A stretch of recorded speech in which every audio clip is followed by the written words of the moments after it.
a entrada de Beto. E Beto acaba de entrar. Seja bem-vindo, Betão. Boa, E boa aí? noite. E aí, como é que tá? Estava ansioso por esse dia, certo? Tá nervoso. Eu também.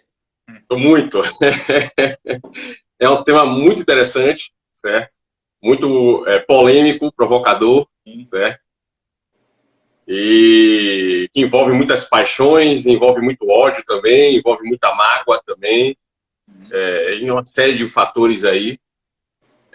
Então, Beto vai estar aqui com a gente para ele conversar sobre a visita que ele fez à Gruta do Angico, certo? As sensações que ele teve lá, como é que foi a experiência, como é que é chegar lá, como é que é essa visita toda. Mas antes de tudo isso, como eu tinha combinado com o Beto, eu sou professor de história, para quem não sabe, do lado da tela, e eu vou falar um pouco para vocês sobre o fenômeno do cangaço, né, para a gente entender um pouco esse fenômeno, e aí em seguida Beto vai entrar sobre os detalhes da visita dele na Gruta do Angico. Beleza aí, Betão? Show de bola. Pronto, fechado aí. É isso aí. Então é o seguinte, para começar com vocês, é o seguinte, existe um fenômeno que a gente chama de coronelismo, certo? Que é um fenômeno que aconteceu naquela época repercute ainda hoje, essa lógica ainda existe no interior do sertão nordestino. O coronelismo é um fenômeno onde grandes fazendeiros exercem grande poder em suas regiões, em suas localidades, certo? Eles são praticamente a única fonte de justiça, enfim, de poder de uma forma geral na localidade. Tudo gira em torno do coronel. Né? O coronel é o grande fazendeiro que exerce um poder muito grande em sua localidade. Né?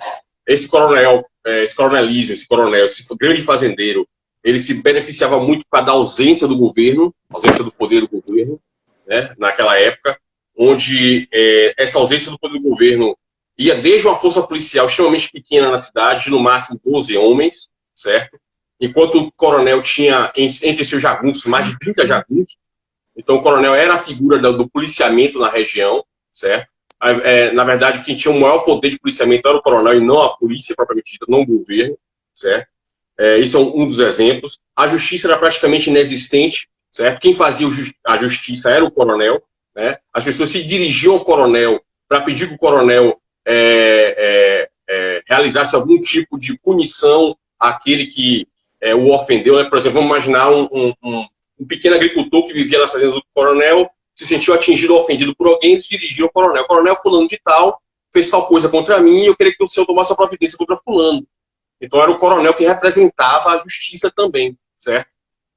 Então o coronel, ele exercia um mandonismo muito forte na região, certo? E juntamente com a família dele, seus filhos, sobrinhos, primos, enfim, toda a rede de família do coronel exercia esse poder. Esse justiçamento que o coronel fazia, se fosse de igual para igual, por exemplo, um pequeno agricultor foi ofendido por outro pequeno agricultor que não é da família do coronel, o coronel lá intervia. Mas se, por exemplo, um filho de coronel mexesse com a filha de um pequeno agricultor e esse cara se sentisse ofendido, já era. Porque o filho do coronel jamais ia ser punido por ter mexido na filha do cara, certo? Então, essa população, quando a família do coronel fazia algo contra essa população humilde, a população humilde se sentia desassistida, porque não tinha a quem apelar contra o coronel. Porque já que o coronel exercia total poder, mesmo na cidade tendo um delegado, mesmo na cidade tendo juiz, o juiz e o delegado também comiam na mão desse coronel, certo? E aí agora entra o movimento do cangaceiro, certo? O que foi o cangaço? O cangaço eram pessoas que se sentiam injustiçadas, certo? Queriam vingança contra alguém que provavelmente era da família do coronel, certo? Porque eles não tinham contra quem mais apelar, não tinham a quem mais apelar, porque já que era da família do coronel que existiu uma injustiça contra eles, eles não tinham com quem apelar.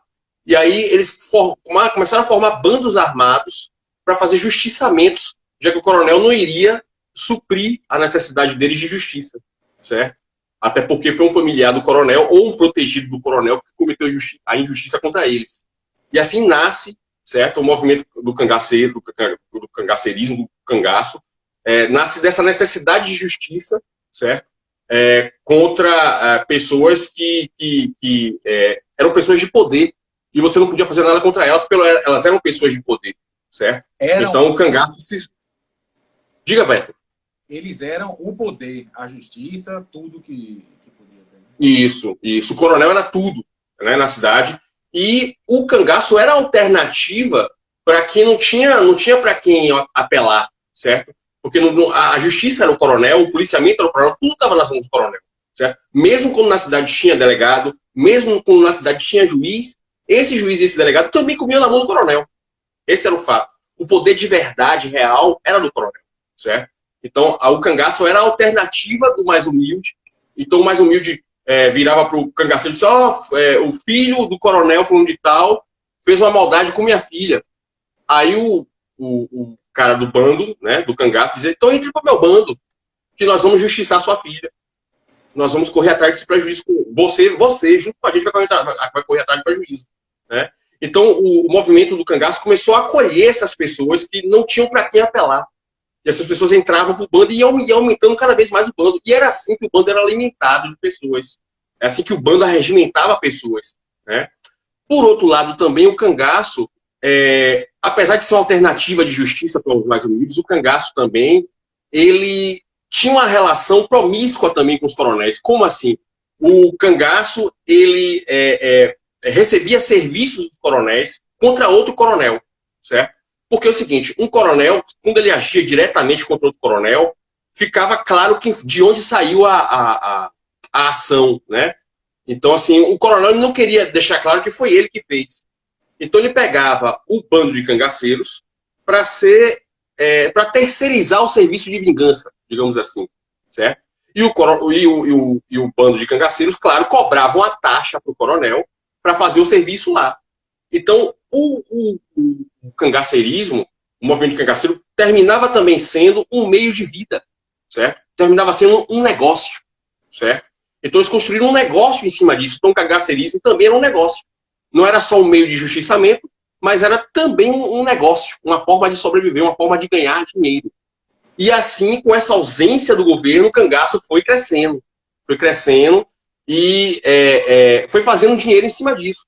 Então, o cangaço que começa movido à vingança, ele passa a ser movido agora por dinheiro.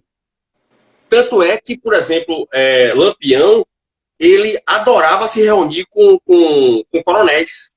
Justamente por isso que ele sabia que daquela reunião ia sair muitos negócios para ele, certo? Então, era um meio de vida para os caras. Começou como um meio de vingança e se desenvolveu ao longo como um meio de vida, certo? Então, o cangaço, ao mesmo tempo que era um justiçamento, também era promíscuo na relação com os coronéis. Então, assim, é uma mão dupla aí, né? É uma moeda de duas faces, certo? Então, por isso que gera tanto ódio e tanto amor o cangaceirismo, gera tanta romantização também, certo? Porque eles começam como justiceiros e eles prosseguem como um negócio, uma fonte de negócio. E agora vem um ponto que vai chegar onde Beto vai conversar com a gente, que é o seguinte. Quando chega o cangaço, ele começa antes da República, na verdade.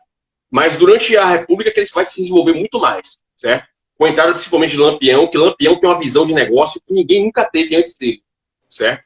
Então, digamos que Lampião, ele fez com que o cangaço se tornasse um negócio. Lampião tinha visão empresarial, certo? Esse era o grande diferencial de Lampião para os demais que existiram antes dele. Então, antes de Lampião, nós temos um cangaço muito mais justiceiro do que o que era antes, certo? Com Lampião, o cangaço ganha uma cara muito mais de negócio, certo? Inclusive, Lampião chega ao ponto de ser entrevistado lá no Ceará, quando ele vai fazer uma visita a Padre Cícero, e nessa entrevista o cara pergunta para o Lampião: Lampião, quando é que você vai largar o cangaço? Ele diz: como é que eu vou largar uma coisa que está dando certo? Se você tivesse um negócio que está dando certo, você ia largar? É o meu caso, eu não vou largar, está dando certo. Então, quer dizer, veja a visão que o Lampião tem. Né? A Lampião tinha uma visão muito clara de que o cangaço era um negócio. Era uma forma de sobreviver, era uma forma de ganhar dinheiro, certo? Mas, por outro lado, também o cara perguntou para Lampião se ele já estava rico, né? O Lampião dizia: olha, eu tenho custos tão altos para manter meu bando que é difícil acumular dinheiro. Mas ganha-se dinheiro muito, não é pouco. Porém, o custo também é muito alto. Então, Lampião estava naquele momento que ele ainda não conseguia garantir um lucro. Ele sabia que existia uma fonte de renda muito, muito forte, mas também, por outro lado, os gastos dele eram muito grandes, certo? Eu diria que se Lampião tivesse tido um administrador naquela época, ele, com certeza teria ficado rico e largado o cangaço, certo? Aí, para concluir, chegar onde eu quero que o Beto chegue, que é o seguinte. Então, vamos lá. O cangaço surge antes da República, com a República se aperfeiçoa, certo? Com a entrada de Lampião, tem um caráter muito mais de negócio do que de vingança, certo? E quando chega em 30, que Getúlio assume o poder, Getúlio Vargas vai fazer um governo extremamente forte. E um governo que pretendia combater frontalmente o coronelismo, certo? E esse combater frontalmente o coronelismo significava ter uma presença forte no Nordeste. E o governo Vargas começou a espalhar seus tentáculos no Nordeste para acabar com esse mandonismo dos coronéis. E esse acabar com os mandonismos terminava mexendo no sistema do cangaço, que vivia em cima dos coronéis, certo? E isso afetou diretamente o cangaço, porque os coronéis começaram a se ver acuados pelo governo Vargas, certo? E aí a fonte de renda do cangaço começou a secar, certo? E isso começa a enfraquecer o cangaço. E não só isso, Vargas enxerga como ponto de honra ter controle da lei lá nessas regiões. Ele queria que a lei fosse forte, presente, atuante. Então, o governo Vargas começa a investir na opressão ao movimento do cangaço, certo? Começa a fortalecer as tais volantes. E quem eram as volantes? As volantes eram grupos policiais especializados na caça dos cangaceiros, especializados em sobreviver nas regiões onde o cangaço atuava, no sertão brabo, certo? Inclusive, essa era uma fraqueza das forças policiais da época, que elas não eram especializadas em sobreviver na mata, em sobreviver no sertão brabo. E essa era a grande vantagem do cangaço, porque o cangaço sabia como sobreviver nessas matas. Eles tinham essas técnicas de sobrevivência, que a polícia só começou a aprender depois. E aí começou a formar as volantes, certo? E o governo começou a investir mais fortemente na especialização da polícia nessas volantes, certo? Inclusive, uma coisa interessante, o Exército Brasileiro, por exemplo, ele só veio a ter tropas especializadas em determinados ambientes depois desses episódios que aconteceram, entendeu? Então o Exército só veio alertar para isso há muito tempo depois disso, certo? Hoje o Exército Brasileiro, por exemplo, tem um grupamento especializado em Caatinga, certo? E a polícia baiana também tem, todas as polícias do Nordeste também tem grupamentos especializados em Caatinga, certo? Enfim, mas o que interessa o governo Vargas começa a apertar fortemente o cangaço e o cangaço começa a ficar sem saída, certo?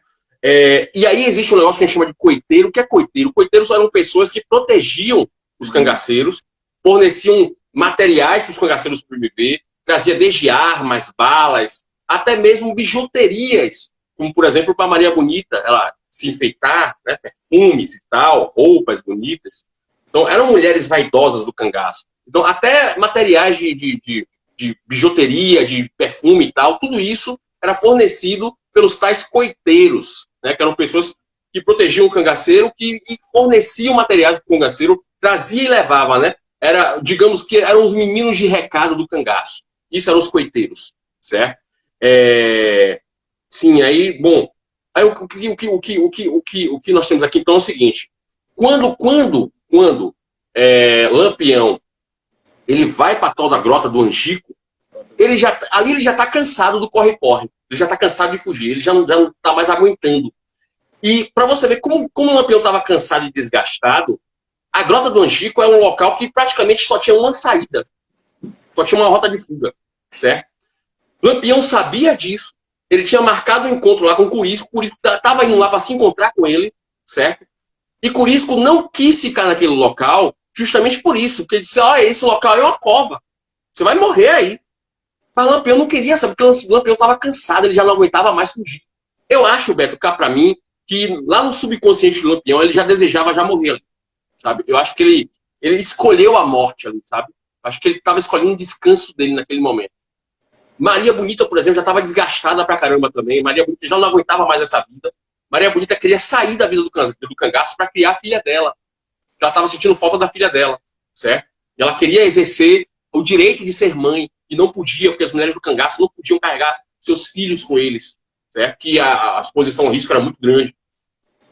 Então, assim, no momento da Grota do Angico, Lampião já estava sentindo toda a pressão da perseguição do governo Vargas, certo? Já não estava mais dando para ele. Ele sabia que não estava mais dando. Ele sabia que o cangaço já tinha chegado no limite e que era dali para baixo, certo? Enfim, é aqui que eu deixo agora a bola quicando para Beto. Beto, é com você. Vamos lá. Só fazer um parêntese, que eu acho que tem um paralelo muito interessante. As três principais, quer dizer, algumas principais figuras aqui do Nordeste são bem controversas, né? Digamos assim. Tem gente que gera amor e ódio, né? Que a gente poderia linkar Lampião, Padre Cícero e Antônio Conselheiro, que fez um movimento de uma sociedade um pouco diferente, foi combatido e derrotado por isso, com a justificativa de ser contra a República, né? Então tem algumas coisas assim. E eu gosto também de sempre lembrar, quando fala de Lampião, inclusive a visita lá, a gente falou também, é que o ser humano é isso. Sempre somos os dois lados da moeda, né? A gente não pode achar que ninguém vai ser perfeito, porque se tornou uma figura histórica que essa pessoa vai ser um deus ou o diabo, né? Eu acho que todos nós somos os dois ao mesmo tempo. E sobre a visita, a Grota do Angico, o pessoal conhece muito por vários passeios saírem da cidade de Piranhas, Alagoas, porém ela pertence a um povoado da cidade de Canindé, que é a cidade do lado, né? E, inclusive, lá também tem o museu de arqueologia de lá, um sítio arqueológico que foi inundado e muito interessante. E eu fui por terra até a grota. Existem algumas opções. Tem a opção mais comum pelos barcos, que tem aí passeios que é o dia todo, que apenas é um turno. Por terra, eu achei mais interessante. Primeiro, que foi 0,800, eu fui de carro. A estrada é um pouco ruim, mas com calma, acho que passa tranquilo, carro baixo também. Por terra, tem dois caminhos. Tem um que é o Parque Estadual, pelo governo de Sergipe, que aí é gratuito. Eles têm uma estrutura muito boa lá de alojamento, pesquisa. E tem uma trilha por lá, porém não tem guia. Ou você precisa fazer agendamento em grupos, etc. E o que eu achei recomendado, você segue o mesmo caminho um pouco mais adiante, que vai dar no Ecopark, que aí tem trilhas, eu acho que a cada 2 ou 3 horas, e R$10, eu acho, 5, R$10, e tem a guia, que eu achei fundamental. Eu dei a sorte de eu pegar a guia, que o bisavô dela viveu durante a época... Não, que o avô dela viveu durante a época do cangaço. Então, ela foi, além dela mostrar toda a região, a Caatinga, eu ainda peguei a Caatinga ainda com chuva, então tinha muito verde. E ela mostrava e tal. Ela contou coisas pessoais que o avô dela dizia, né? Por exemplo, que o avô dela dizia que tinha mais medo quando a volante chegava do que quando os cangaceiros chegavam. Eu achei isso muito interessante, né? E a trilha é muito tranquila, acho que é menos de 1 hora, não cansa, é tranquilo demais. E é uma energia muito forte. Tem vertentes diferentes, né, de locais onde realmente aconteceu e tal, mas o local em si, a Grota do Angico realmente é o local, pelos historiadores, mais fiéis que a morte dele, mas é uma energia muito forte. É uma grota muito pequena mesmo. A história que ela conta como foi. Alguns metros antes, um deles do grupo, pela manhãzinha, saiu para buscar água em uma fonte. E foi quando ele avistou a volante. Ele ainda conseguiu sair, gritou ainda um pouco, tanto que Lampião é morto fora de onde ele estava dormindo, né? Que ele estava tentando sair para já ter resposta como tiro, etc. E então ele recebe logo um tiro pela barriga. Digamos que a grota é um leito seco, né? Que há algum tempo atrás foi rio e hoje é seco. Aí pronto, aí pegaram eles. Apenas um militar da volante morreu, e os registros mostram, depois a vertente que falam, foi morto pela própria volante. Eles falam que pode ter sido queima de arquivo, etc. Maria Bonita também levou 2 tiros, mas falam ainda que ela foi degolada viva, e Lampião morreu. Lampião morreu. E é isso. Outra coisa interessante sobre a região da Caatinga também é que a gente, quando está seco, né, que é a maior parte que passa, a gente parece que é muito monocromático, que é algo muito único, né? E aí não é. Só a Caatinga tem mais espécies de plantas do que todo o continente europeu. Então a gente, às vezes, como eles conseguiam viver em um ambiente tão árido, né, tão difícil, mas caçando, acho que sempre acham um jeito, né, depois de anos de experiência. E é isso, a energia do lugar é muito tranquilo, é muito calor, é muito quente, porém é muito próximo do São Francisco, ele está passando ali entre as cidades. Eu, inclusive, passei por lá, porque eu fiz o roteiro, eu percorri o Rio, né? Eu subi o litoral até a Foz, do São Francisco, e vim magiando ele pelas cidades, que são magiadas por eles, até a nascente. Aí consegui percorrer tudo em 7 meses, sempre devagar, parando e conhecendo e tal. E é um passeio que eu indico muito. Eu pensei, eu tinha reservado, acho que menos de uma semana para conhecer, principalmente a grota, mas Piranhas e Canindé, e eu acabei passando, acho que 2 ou 3 semanas lá. É um povo muito bom, tanto local quanto tudo. E tem isso. Acho que a introdução legal é essa aí. Acho que é essa contradição, né? No meu grupo, tinha alguns que não eram do Nordeste, né? Então, eles tinham essa relação de Lampião, de ouvir falar, né? A gente ouve falar desde cedo, né? Eles só televisão, novela e tal, filme. E eles sempre com a visão mais de ódio mesmo. E aí eles ficaram um pouco assim, meio sem entender a história e tal, achando que era muito folclore, né?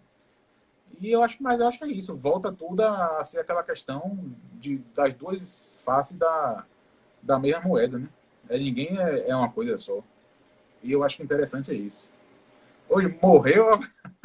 Rapaz, é tranquila demais, pô. É uma reta, não tem subida, não tem descida. Não, rapaz, não tem que estar com... Então só eu não estou acostumado já, porque... Mas a trilha é tranquila, bem tranquila, assim. O calor é muito grande. O calor é. Qualquer lugar lá, o rapaz sofrível. Eu sou calorento pra caralho. Mas é isso, é uma energia muito forte. Assim, é o começo também da história. Falam que um desses coiotes conversou com alguém na feira. Não, eu tô precisando disso, que eu vou levar para o grupo de Lampião. E aí alguém interessado em dinheiro ouviu e fez a entrega à volante. Se eu não me engano, foi um tal de Pedro, não lembro agora. E aí tudo isso começou, né? Então eles organizaram, e aí saíram de madrugada, e aí chegaram lá já de manhãzinha. Depois tem a foto famosa que eles colocaram as cabeças de 11 ou 10, né? Mais a de Maria Bonita, na escadaria da prefeitura de Piranhas na época. Só que essa escadaria não existe mais, ela foi reformada, ela era reta, colocou agora em rampa, então está completamente diferente, assim, infelizmente, né? Mas é isso. E o seguinte, vamos entrar um pouco mais nos detalhes. Pedro de Cândido. A gente vai entrar um pouco mais agora nos detalhes da morte de Lampião, que é o seguinte. Primeiro, o coiteiro que estava cobertando o Lampião na Gruta do Angico, ele, assim, realmente ele foi fazer essa compra na feira e tal, né? Material pessoal. e ele foi denunciado, certo? E ele, quando foi pego pela volante, comandado pelo tenente Bezerra da Silva, ele foi forçado a entregar Foi o mesmo, Lampião. tem razão, tem razão. Certo? Então, assim, ele não é que você tenha dito isso não, viu, Beto? Sim, Estou sim. só reforçando aqui, certo? Então, assim, o coiteiro, ele, na verdade, ele foi forçado pela volante, certo? E aí, entrando numa coisa que Júnior colocou, né? Tanto os cangaceiros quanto as volantes eram agressivas e violentas contra os mais humildes, com certeza, certo? Eu vou entrar nesse detalhe da violência do cangaço. Existem diferenças de períodos quanto ao teor da violência do cangaço, que eu vou explicar isso melhor, certo? Mas vamos lá. Então, o que acontece? A volante de Bezerra da Silva pegou o coiteiro, certo? Inclusive, torturou ele para que ele entregasse o Lampião. Ele só entregou o local depois que ele foi torturado, certo? E aí, então, a volante de Bezerra da Silva, quando chegou ao local, se dividiu em três grupos. Um grupo comandado pelo tenente Bezerra, um outro grupo comandado pelo aspirante que estava com eles, certo? E o outro grupo foi comandado pelo sargento que estava com eles. Então, eles se dividiram em 3 grupos e cercaram o bando do Lampião. Isso. Certo? E mantiveram as posições até de manhã cedo. Certo? E esses caminhos são as rotas hoje. Então, Isso. a Grota chega hoje por 3 caminhos. Um que vai do Rio para cá, um do Ecoparque e o outro por cima, que é do Parque Estadual. Que foram as rotas que os 3 grupos fizeram, certo? Aí o que acontece? Durante a madrugada, as meninas, as cangaceiras, Maria Bonita, junto com outra, agora que eu esqueci o nome, elas viram sinais de luzes ao longo na mata, que provavelmente esses sinais de luz eram das tropas se posicionando, certo? Só que elas acharam que não eram tropas, elas acharam que aquelas luzes eram vagalumes. E elas comentaram, a Cota deve ser vagalume. Só que elas não comentaram com o bando, ficaram entre elas isso aí, certo? Se elas tivessem passado para o bando provavelmente ia checar a situação, certo? Então, quer dizer, essas tropas, as volantes, tiveram a sorte do comunicado não chegar até o bando, certo? E aí, então, o pessoal dormiu. Quando chegou ao amanhecer, diz passagem, os cangaceiros tinham o costume ao amanhecer de fazer uma reza. Eles primeiro rezaram, depois foram tomar um café. E quando eles começaram a tomar o café, começou o tiroteio, certo? Isso lá pelas 5 da manhã. Quer dizer, ainda estava um pouco escuro no ambiente, certo? Estava começando a clarear, certo? E aí o pau comeu. Foi em torno de 15 minutos de tiroteio, certo? Quando eles foram abordar os corpos, né, dos cangaceiros já mortos, disse que Maria Bonita ainda estava viva, e ela, isso está num livro sobre as mulheres no cangaço, esqueci agora o nome da autora, mas ela traz relatos sobre isso daí, dos próprios caras que fizeram parte da volante, eles contando, né? E Maria Bonita ainda estava viva, e quando eles foram cortar a cabeça de Maria Bonita pediu para não cortarem, certo? E mesmo assim eles cortaram a cabeça de Maria Bonita, e diz que mesmo depois de cortar a cabeça de Maria Bonita, alguns poucos segundos ela ainda falou alguma coisa, mesmo com a cabeça cortada. Olha que coisa chocante, certo? E aí, bom, aí o resto já sabe, né, as cabeças foram expostas em uma cidade, certo? Por que essa exposição de cabeça, que hoje pra gente é chocante isso, mas naquela época era extremamente comum. Então, assim, para quem não sabe, esse hábito de cortar a cabeça do cangaceiro e expor já existia antes mesmo da morte do Lampião, certo? Já era um costume. Por que isso? Essas cabeças eram expostas, que hoje pra gente é chocante, mas naquela época era muito comum. O objetivo da exposição das cabeças era passar a mensagem para os demais cangaceiros. Dizer, olha, o próximo pode ser você. Ou não só isso, mas passar a mensagem para aqueles que tinham intenção de entrar no cangaço. Olha aqui o que pode acontecer com você caso você entre no cangaço, certo? Então, a exposição das cabeças era com a função de implantar um terror na mente não só dos cangaceiros, mas na mente de qualquer pessoa que desejasse entrar no cangaço. Qualquer resistência nova que fosse criada também, né? Exatamente, exatamente. Certo? Então, a exposição da cabeça... Tiago falou também que a volante espalhou a falsa notícia de que eles estavam indo para outro canto procurar, que tinham recebido notícia. É muito detalhe, né? Que a gente acaba... Boa, Thiago. Que é o seguinte, é o que a gente chama de contra-informação, né? Então, assim, para quem não sabe, existia uma rede de espionagem dentro do cangaço. O cangaço tinha os seus espiões infiltrados nas localidades, certo? Que esses espiões também a gente pode chamar eles de coiteiro, que é o protetor do cangaço. Certo? O coiteiro também realizava a função de espionagem. Falando sobre espionagem, um detalhe interessante que as pessoas não sabem, que é o seguinte, as mulheres no cangaço, elas não tinham a função de guerrear frontalmente, certo? As mulheres elas ficavam na retaguarda. Quando os cangaceiros iam atacar a cidade, as mulheres ficavam em um local protegidas, enquanto os cangaceiros atacavam a cidade. Tá? As mulheres, a função dela no ataque à cidade era antes do ataque. O que elas faziam? Maria Bonita fazia muito isso, a propósito. As mulheres iam para a cidade, vestidas normalmente, sem ser de cangaceiras, iam vestidas normalmente para a cidade, e elas olhavam tudo na cidade. Certo? Elas disfarçavam, elas entravam. Maria Bonita fazia isso direto. Certo? Elas entravam na cidade, observavam tudo, certo?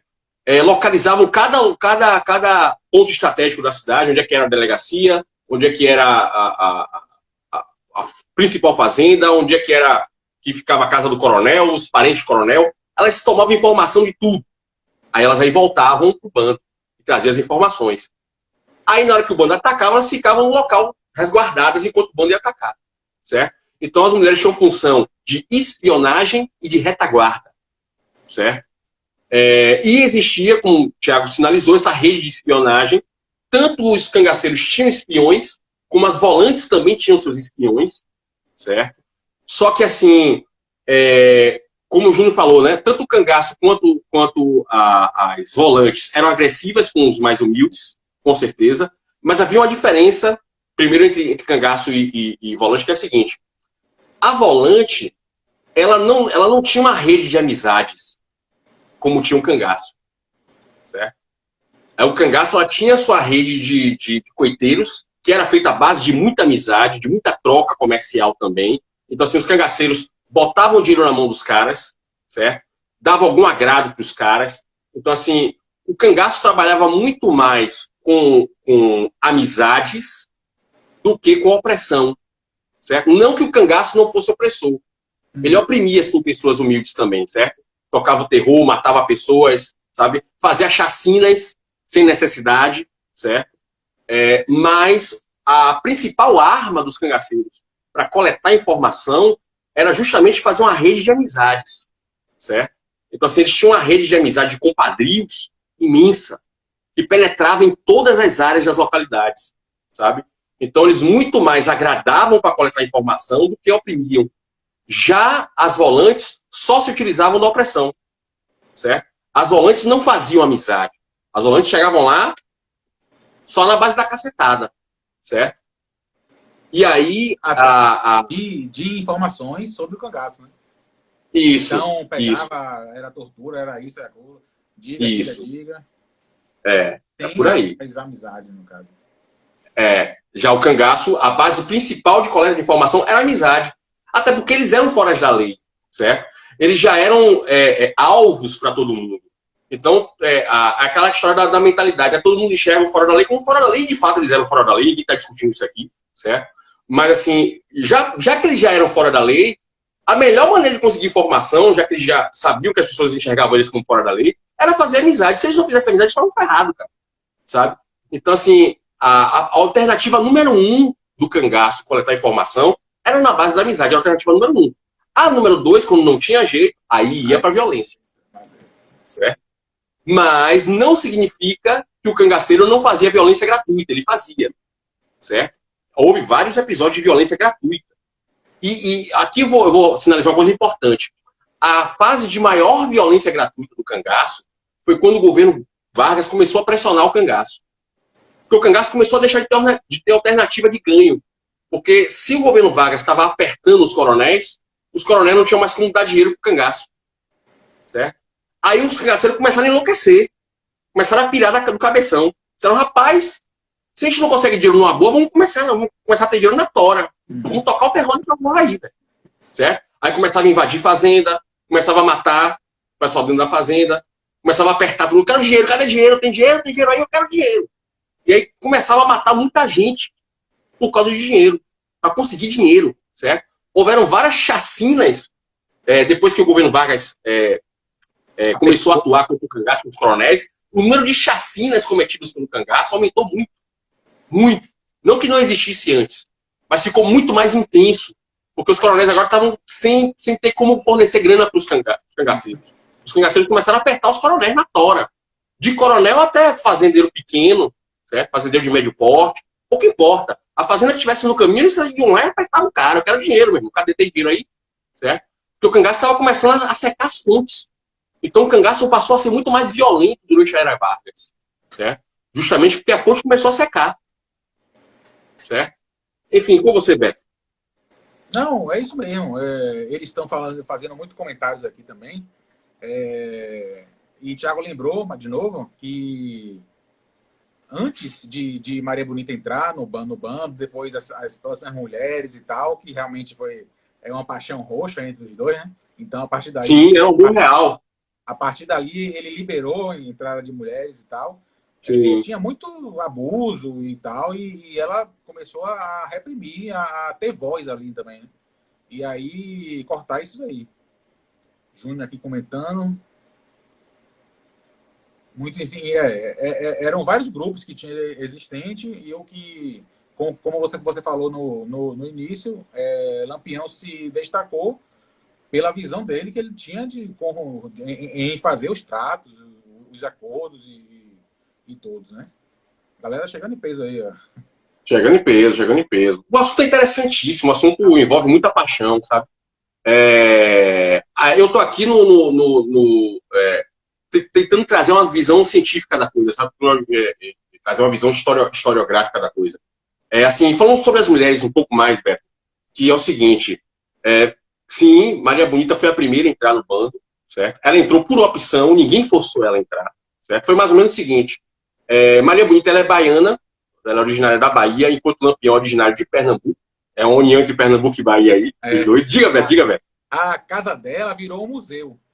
Eu cheguei perto, próximo a Paulo Afonso, que inclusive acho que é a filha ou a neta dela que toma conta e tal. Eu cheguei em Paulo Afonso, fiquei muito tempo em Paulo Afonso, mas acabou que eu não fui. Mas aí é bom também que a gente deixa um motivo para a gente voltar, né? Sim, com certeza, com certeza. Aí o que acontece? Maria Bonita entra por opção. Como é que acontece a entrada de Maria Bonita? Numa das visitas de Lampião à Bahia, certo? Lampião conhece a família de Maria Bonita. Maria Bonita estava recém-separada do seu marido, que ela tinha um convívio horrível com o ex-marido dela, certo? Era um cara que era mulherengo, traía ela, batia nela, enfim, certo? Ela estava já de saco cheio de convívio com ele e se separou e foi para viver com os pais, né? E nessas visitas de Lampião, a família dela, que tinha alguns negócios com a família dela, ele começou a olhar um pouco mais para ela começou a olhar um pouco mais para ele, aí começaram a trocar gracejos, ela prestava alguns serviços para o Lampião de fazer negócio de roupa e tal, ele começou a fazer algumas encomendas na mão dela, justamente a desculpa para voltar lá para ver ela de novo, né? Aí, em uma dessas visitas que ele fez, ela disse: você é o homem da minha vida. Eu vou com você, cangaço. E aí ela deu a voz. E aí acolheu, disse: pronto, se você é a mulher da minha vida, eu também sou da sua vida. Então vamos nessa. E aí pronto, os dois se uniram, amor roxo, assim, os dois se amavam plenamente, certo? Ele respeitava muito ela, certo? Agora vamos falar sobre as demais mulheres que entraram pro bando, certo? De uma forma geral, digamos que mais de 80% das mulheres que entravam no bando entravam da seguinte maneira.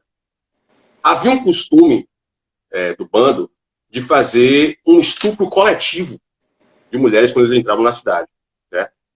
Aí, quando ocorria esse estupro, Maria Bonita não estava entre eles. Maria Bonita estava em outro local, certo? Mas Maria Bonita não participava desses momentos. E talvez ela nem tivesse conhecimento até um certo momento, certo? Então, eles invadiam algumas cidades, faziam alguns estupros coletivos a algumas mulheres, e às vezes um cangaceiro escolhia aquela mulher para ser a mulher dele. Certo? Geralmente o primeiro que fazia o estupro era Lampião. Aí depois os demais estupravam. Certo?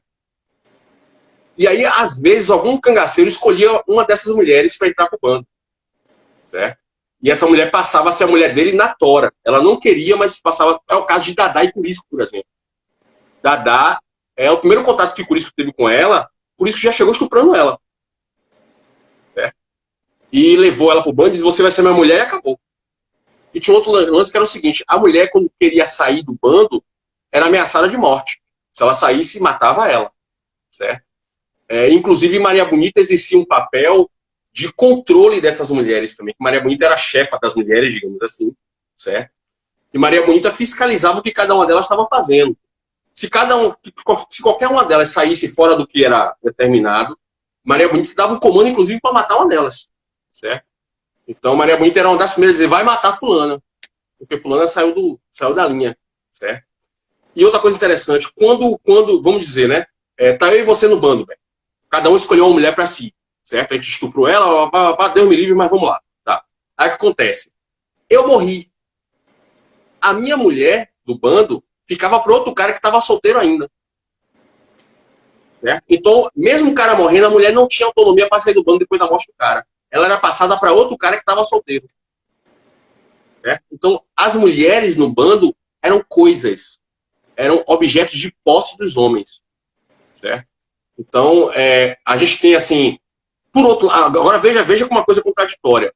Por outro lado, as mulheres cangaceiras, elas tinham a liberdade de se vestir e se portar muito maior do que as mulheres que viviam em localidades e cidades pequenas. Por exemplo, as mulheres em localidades e cidades pequenas, o vestido que elas usavam ia até a canela. Já o vestido de uma cangaceira ia até o joelho. Certo? Veja que as cangaceiras tinham mais liberdade para serem mulheres, para exercer sua feminilidade, do que uma mulher comum em uma cidade pequena. Certo? Então, as mulheres cangaceiras, elas tinham muito mais autonomia de se vestir do que uma mulher em uma cidade pequena. Certo? Inclusive, as mulheres do bando do cangaço, elas se vestiam muito melhor, tinham perfumes excelentes, perfumes importados, diga-se de passagem. Certo? Então, assim, os homens do bando, apesar de ter uma relação violenta com suas mulheres, eles faziam de tudo para agradá-las também. Certo? Para comprar tudo que elas quisessem. Certo? É uma relação bem ambígua, sabe? A gente tem numa ponta uma extrema violência e na outra ponta a gente tem uma extrema liberdade delas de se vestir, de exercer sua feminilidade, certo? Enfim, né? como você, Beto? Eu passei também por... a gente falou de Paulo Afonso, tem um lugar lá que, assim, eu inclusive achei a energia de lá mais forte ainda, porque lá tem vários episódios que Lampião se escondia lá também, que é o raso da Catarina. Eu acho que todo baiano tem que passar lá, véio, porque é um negócio inacreditável. É mais um leito seco também, que alguns anos, bilhões de anos atrás, também já pode ter sido rio, mas é tão bonito e forte a presença, assim, você fica... É um negócio fora do comum, assim, e pertinho de Paulo Afonso, né? Infelizmente, tem uma trilha pesada, tem que ter areia, muita erosão, porém, tem os meios de conseguir chegar, né? Hoje, quem toma conta lá, ou melhor, pertence a uma aldeia indígena, e aí você pode parar também lá, eles têm histórias também, etc. E tem esse negócio muito bom. Só também deixar uma dica, para que eu conheci também lá em Canindé. É um cara que faz um trabalho, eu não conheci ele, eu conheci o canal dele, que é o Cangaço na Literatura. E ele, rapaz, o canal inteiro sobre o cangaço. Coisas assim que você lembra, se deixar, você passa meses vendo aquele canal, que tem muito material bom. Ele tá no YouTube, né?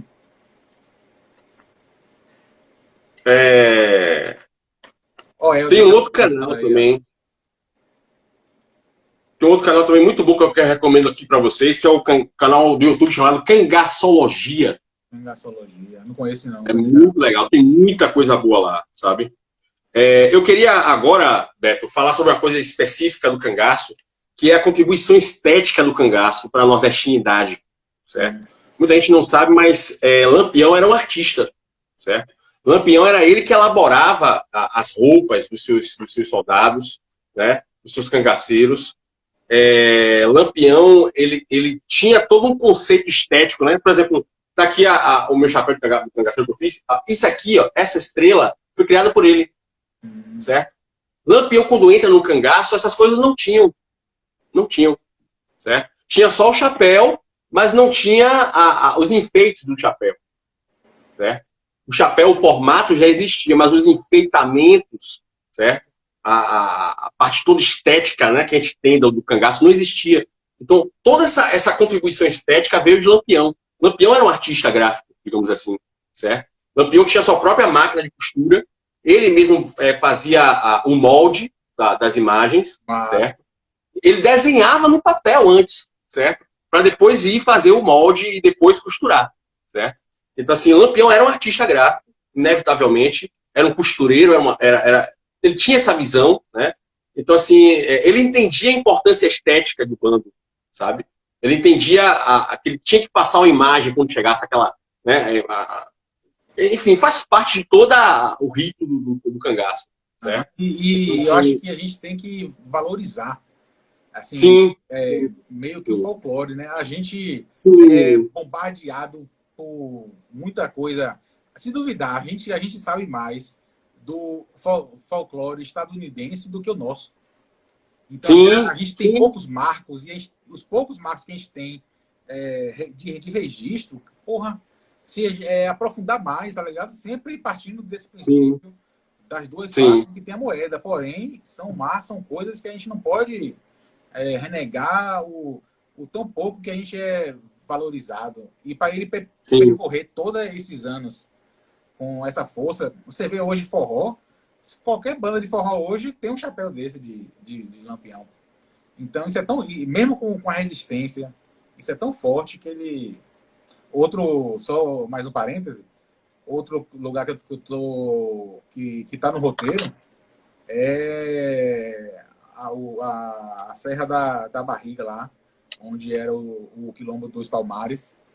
Também é outra figura também muito controversa, mas muito importante, e acho que vale também, né? Então, acho que é isso. Acho que a gente não é nem despreza, a gente ouve algo, já toma um partido e pronto, é isso e aquilo, e vai e deixa para lá e deixa para cá, enquanto pessoas que a gente elogia faz coisa pior e a gente deixa passar. Eu acho que é muito importante esse legado como um todo, assim, né? Estético, até quem gosta mais de puxar a história do amor. O que é Romeu e Julieta perto de Lampião e Maria Bonita? Então, acho que tem que ser isso, tem que valorizar a nossa história. Tem uma aula muito interessante que está há anos aí no YouTube, de Ariano Suassuna, que tinha seus também controvérsia, mas uma figura muito interessante, importante, que ele pega um cartaz de uma exposição artística, acho que em São Paulo, e de um cartaz ele tira toda a aula dele, que o cartaz era História no Brasil, 500 anos de história. E aí ele começa, arte no Brasil, 500 anos de história. E ele começa, peraí, não é arte no Brasil, é arte brasileira. Por que nossa arte é tão... tem uma diversidade tão grande, a gente não é arte nossa? É uma arte nossa. E outra, 500 anos de história, por quê? Os índios não tinham dança? Os índios não tinham pinturas? Não tinha arte? Não tinha tudo? Então ele começa a fazer uma aula em cima disso, é muito interessante. Acho que acho que no Lampião ele deixa isso muito claro. Quando a gente conversa... eu ia falar lá fora aqui do Nordeste, mas até aqui você vê que tem gente ainda com pouco, que fica assim, fica assado, meio que não tem... sempre com a postura isentona, né? Mas eu acho que, modéstia, controvérsias à parte, a gente tem que valorizar, conhecer cada vez mais e... isso aqui era absurdo, é muito absurdo, mas isso aqui é muito bom. Uma estética dessa não ia ficar anos e anos se não fosse algo forte, algo marcado. Você bate o olho, você reconhece, entendeu? Você identifica. Você bate o olho em qualquer lugar do mundo, você vai bater o olho nisso, você vai saber de onde é. Você, às vezes, bate o olho em coisas que têm traços e você relembra. Então, isso é muito forte. Menos é mais, né? O simples você chegar na arte mais simples possível é o mais difícil que tem. Mas... E isso é bacana, porque a contribuição estética do cangaço foi absurda e é muito claro ali a mensagem, a marca de nordestinidade que o cangaço deixou. E vou falar um pouco aqui sobre o que você falou da questão de valorizar a história brasileira e tal, e comparativamente com o que a gente vê com os Estados Unidos, por exemplo. Nos Estados Unidos existe uma cultura de estudar e valorizar o banditismo que teve nos Estados Unidos, como, por exemplo, Billy the Kid. Né? Quantos e quantos filmes de faroeste que a gente vê nos Estados Unidos, né? Valorizando essa época, essa história. E os americanos dão um valor extremamente grande a isso. Inclusive, são vendidas por preços caríssimos peças da época o faroeste. do Bang Bang, né? Então, Billy the Kid, por exemplo, é um personagem super simbólico nos Estados Unidos. E nosso Billy the Kid é Lampião. Sim. Não, o Billy Kid deles que é o nosso Lampião. Isso, sabe? Então, Lampião está para Billy the Kid, como Billy the Kid está para Lampião, sabe? Então, nós também temos que alimentar essa cultura, né? Que lá nos Estados Unidos também existe, né? E valorizar a história que aconteceu aqui e o que esses caras significam para o nosso povo, sabe? Que eles eram alternativa de justiça, digamos assim, certo? Tinha o seu banditismo, tinha a sua... Mas, enfim, né? Era a opção que existia. No faroeste dos Estados Unidos, por exemplo, a ausência do governo também era muito grande e a única opção de justiçamento eram os cowboys, digamos assim. Certo? Era os caras do crime do Bang Bang, certo? Sim. Eles eram a alternativa de justiça que existia. Beleza, eu queria falar sobre outra coisa agora, que é o seguinte, o chachado. Sim. Muita gente não sabe, mas o tal chachado, que é uma variante do forró, foi criado pelo cangaço. Não sabia. Pois é, o chachado foi uma criação do cangaço, é uma marca, um tipo de forró que existe, e o chachado nasce com o cangaço. E para quem não sabe, Lampião tocava sanfona. Porra! Tocava sanfona, certo? E quando eles comemoravam as vitórias, Lampião pegava a sanfoninha dele, vapo, vapo, vapo, Maria Bonita tocava bandolim, era Lampião na sanfona e Maria Bonita no bandolim, e o arrastapé comia no centro. Certo? É outra coisa para finalizar. E tenho mais duas coisas para finalizar, não sei que Beto tem alguma observação aí para ser colocada aí. Tem alguma observação, Beto, agora? Não, só mais sobre essa estética, que é uma área também que eu observo muito. Rapaz, eu posso ver 10, pode passar na televisão 10 vezes o Alto da Compadecida, que eu assisto uns 10 vezes. Eu também, nunca enjoo. Adoro. Adoro, cara. Quase uma coisa de pertencimento, assim. É muito interessante. Você se sente mais nordestino, né? Aí, ó, tem que finalizar com o chapéu aí, ó. É pra já. Agora. Júnior tem um desse no carro. Que é um chaveiro. Que ele bota. Massa, legal.